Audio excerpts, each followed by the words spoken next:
સાંતલપુરના જાખોત્રામાં રહસ્યમય રીતે મળ્યો આધેડનો અર્ધ સળગેલો મૃતદેહ.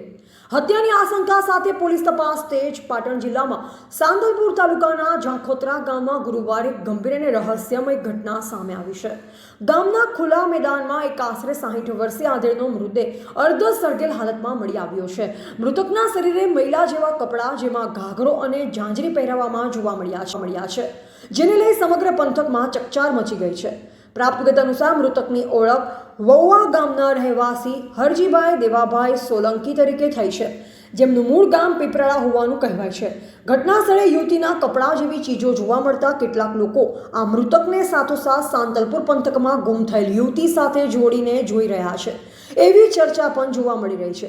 ઘટનાની ગંભીરતા જોઈ પાટણ એલસીબી ટીમ પણ તપાસનો દોર શરૂ કર્યો છે. પોલીસે મૃતદેહનો કબજો લઈ પોસ્ટમોર્ટમ માટે મોકલી આપ્યો છે અને હત્યાની આશંકા હેઠળ વિવિધ દિશામાં તપાસ ચાલી રહી છે. ઘટનાની ચર્ચા જાહેરમાં થતા વડગામના ધારાસભ્ય જિગ્નેશ મેવાણીએ પણ સામાજિક મીડિયા દ્વારા નિવેદન આપ્યું છે. તેમણે ઘટનાને દુઃખદ ગણાવી ત્વરિત ન્યાય અને આરોપીઓની ધરપકડ માટે સમાજને જોડાવાનું આહવાન કર્યું છે. તેમણે જો જરૂરી બને તો આંદોલન ચલાવવાની પણ ચીમકી ઉચ્ચારી છે. હાલમાં તો પોલીસ મૃતકની ઓળખ, મૃત્યુ પાછળનું કારણ અને સંડોવાયેલ શખ્સોની શોધ માટે સઘન તપાસ કરી રહી છે. એજીપી ન્યૂઝ ઇન્ડિયા હંમેશા સત્યની સાથે. પાટણ જિલ્લાના સાંતલપુર તાલુકાના આ એક દલિત સમાજના વ્યક્તિને હમણાં જ મેસેજ મળ્યા છે. વોટ્સઅપમાં મને કોઈ ફોટો મોકલી આપ્યો. આ દલિત સમાજના વ્યક્તિ જે સાધુ તરીકેનું જીવન જીવતા હતા, બગલના ગામમાં એમને જીવતા સળગાવી નાખ્યા છે. હાલ જ એસપી પાટણ સાથે મારી વાત થઈ. એમણે આ ન્યૂઝને કન્ફર્મ કર્યા છે. કારણ શું છે એ તપાસનો વિષય છે એવું એમણે મને કહ્યું. પણ મૂળ હરજીભાઈ દેવાભાઈ સોલંકી, મૂળ ગામ એમનું પીપરાળા અને વૌવા ગામની બાજુમાં જાખોત્રા ગામમાં આ ઘટના બની છે. વૌવા ગામમાં તેઓ સાધુ તરીકે જીવન જીવતા હતા અને એમનો જે મૃતદેહ મળી આવ્યો છે એમાં મહિલાના કપડાં પહેરાવ્યા હતા, પગમાં ઝાંઝર પહેરાવી છે. એટલે બહુ રહસ્યમય સંજોગોમાં આ દલિત સમાજના 61 વર્ષના વડીલનું ખૂન કરવામાં આવ્યું છે.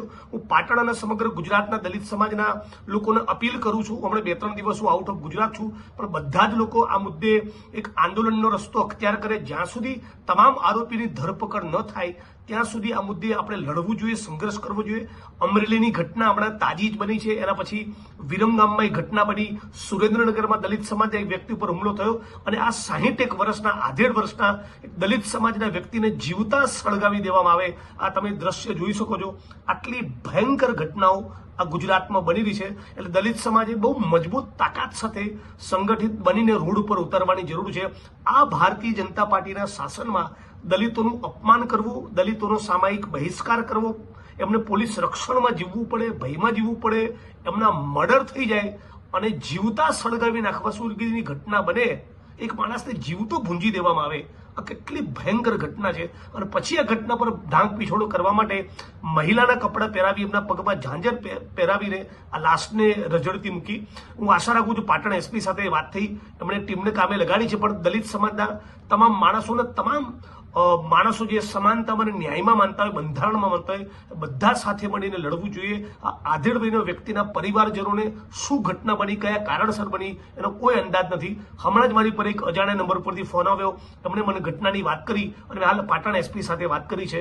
પણ ગુજરાત દલિતો માટે દિન પ્રતિદિન કેટલું ભયંકર રીતે અસુરક્ષિત બની રહ્યું છે એનો એક ભરવો દાખલો છે.